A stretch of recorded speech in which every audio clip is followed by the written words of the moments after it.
Well, I haven't been on YouTube in a while, and with everything that's going on with this COVID-19 crisis, I had to make a lot of changes to the plans I had for upcoming videos on my channel.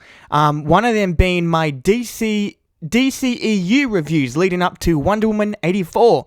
The plan for that was to just review the DC Extended Universe films, meaning Batman, like I think Man of Steel, all the way to Wonder Woman 84. Yeah, so all the movies that takes place in that universe, I was going to just review them, and also review The Flash as I do every year.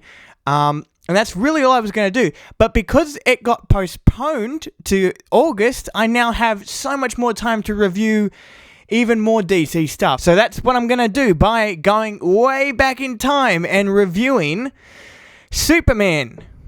Forgot most of the damn information. Alright, here we go. So, Superman, directed by Dave Fleischer and Steve Muffati. I don't know if I'm even pronouncing those names correctly. But Superman was a series of short films that spanned 17, I think, 10-minute shorts. So I guess you could say it was like a short series. It's really what it was. I mean, if you put it into a playlist, it's a show. And I must admit that the hand-drawn animation for these shorts was really well done. I mean, this is back in the time where digital was not even a thing. But the hand-drawn animation was magnificent. It was very fluid. It was amazing. And it was done in Technicolor.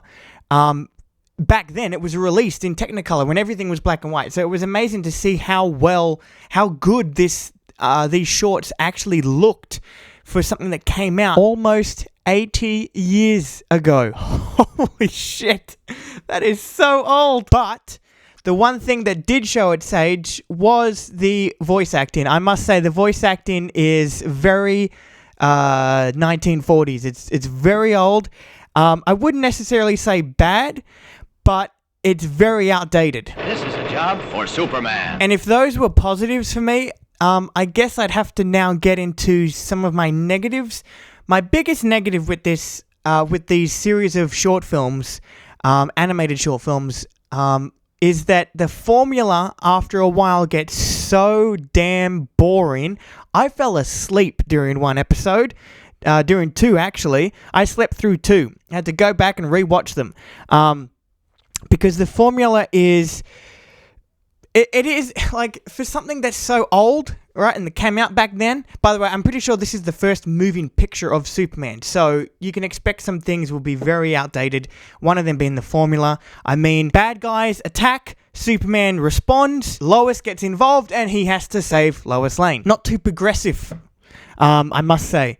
I mean, I will say, there is one episode called $1 Billion Limited. That is, if I were to have a favorite, I think that actually is my favorite, because, I don't know, I just really love that. Also, there's a scene in there that is very progressive, I guess you could say, where Lois Lane grabs a Tommy gun. She started shooting people.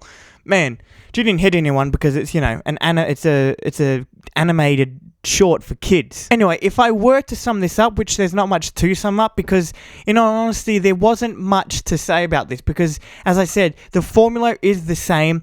It sticks to what it knows is best, especially for something that came out at this time period.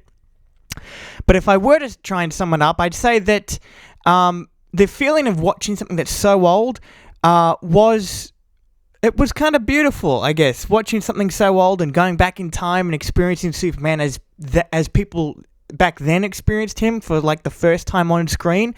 So it was interesting, but as I said, it got very old and pretty boring after a while. After, say, five of them.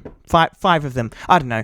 After a while watching them, I'll say this: you can't binge this. You can't binge this shit like most of the content like today you can, because it's not meant for that. These series of short films went on from 1941 to 1943, and there's only 17 of them.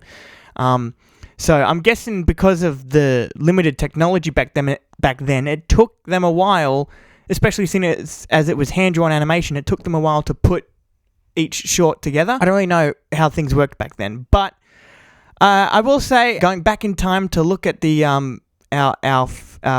first introductions to the Justice League, I guess, and the DC superheroes. This was a good starting off point, and I can't wait to continue on to review older DC things like Linda Carter's Wonder Woman.